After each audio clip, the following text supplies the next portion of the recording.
नमस्कार मैत्रिणींनो, मी अर्चना स्वागत करते तुमचं माझ्या अन्नपूर्णा चॅनलमध्ये। चला तर आज आपण बनवणार आहोत वांग्याची रस्सा भाजी। तर त्यासाठी इथे मी 4 ते 5 वांगी घेतलेली आहेत।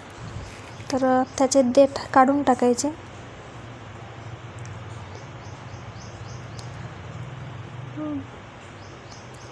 देठ काढल्यानंतर त्याच्या साईडलाही थोडे काप करून घ्यायचे आणि त्याचे जे काटे असते त्याला तेही काढून घ्यायचे, म्हणजे जेणेकरून आपल्या खाण्यामध्ये ते येणार नाहीत। त्याला तर काटे काढून घेतलेले आहेत। आता त्याचे बारीक बारीक लांब असे काप करून घेऊयात। तर मी जसे काप करते तसेही तुम्ही करू शकता, किंवा एका बटाट्याचे 4 कापही तुम्ही करून घेऊ शकता। एका वांग्याचे तुम्ही 4 कापही करून घेऊ शकता। तर इथे मी सर्व काप करून घेतलेले आहेत वांग्याचे। आता त्याला कुकरच्या भांड्यामध्ये घातलेले आहे आणि त्यामध्ये 1 तांब्या पाणी घालायचे।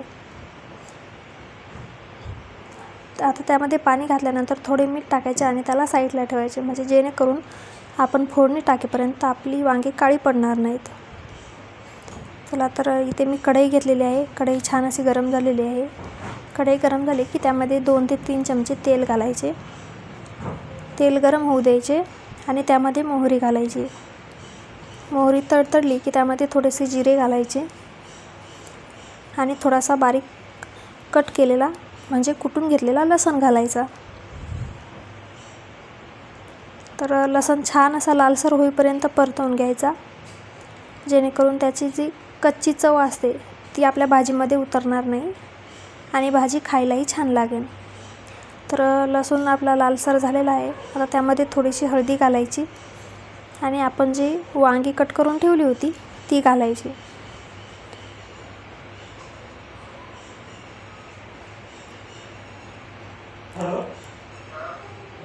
आता त्याला छान असे मिक्स करून घ्यायचे आणि त्याला 2 ते 3 मिनिटे परतवून घ्यायचे।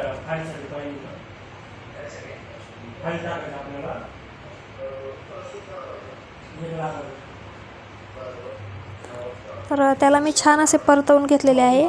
आता त्यामध्ये मीठ घालायचे आणि त्याला परत एक वेळेस मिक्स करायचे। चला तर मी त्याला छान असे मिक्स करून घेतलेले आहे। आता त्यावर झाकण ठेवून 2 ते 3 मिनिटे त्याला शिजवून घ्यायचे। चला तर 2 ते 3 मिनिटे झालेले आहेत। वांगी आपली जास्तही काही शिजलेली नाही आहेत, थोडीफार शिजलेली आहेत। आता त्यामध्ये मसाले घालायचे। तर इथे मी 1 मोठा चमचा लाल तिखट घातलेले आहे आणि 1 चमचा काळे तिखट घातलेले आहे। ह्याला छान असे मिक्स करून घ्यायचे 1 ते 2 मिनिटे, म्हणजे आपले मसाले छान तेलामध्ये परतून निघतील।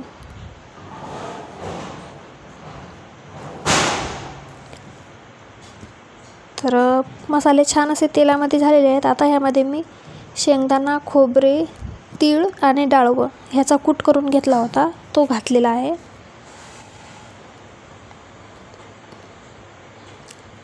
कूट घातल्यानंतर छान असे परतवून घ्यायचे त्याला।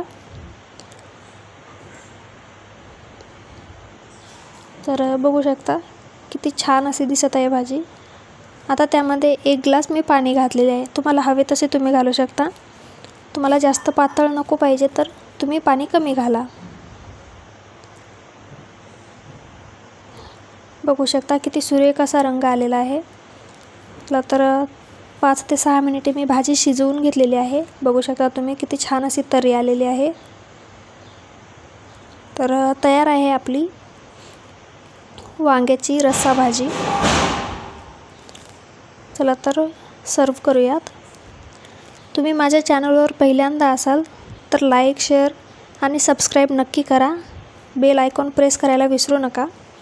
आणि तुम्हाला माझी रेसिपी कशी वाटली ते मला कमेंटमध्ये नक्की सांगा आणि एक वेळेस अशा पद्धतीने रेसिपी नक्की ट्राय करून बघा, तुम्हालाही आवडेल।